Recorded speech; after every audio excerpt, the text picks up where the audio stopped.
What's up guys? Good morning sa inyo at mapagpalang araw sa ating lahat. Ngayon po ay magtuturo ako ng kaunting galaman ko tungkol sa pagpapalaki ng biceps. Ayan po.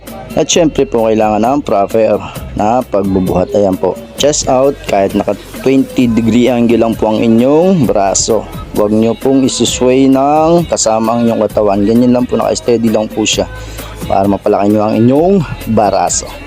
Bicep pala, bicep. Ayan po. Konti lang po nalalaman ko pero sana magawa natin ng tama. At ayan po, kumuha pa rin ako ng dumbbell. Salamat po sa panonood at sana po ay supportan nyo ako sa fitness journey ngayong taon. Diretso na to, tuloy na to. Sana nakatulong po itong video na to para sa pagpapalaki ng inyong bicep. Drop set nga po pala yan. Ang sakit na ng baraso ko dyan, nakailang ano na ako buhat. Ibit eh. Ayun na. At ang importante po ay consistency. Tuloy-tuloy na pag-exercise. At syempre po kasama ng ating back. Ayan na po pala, sabi. Mataba ako. Ayan na.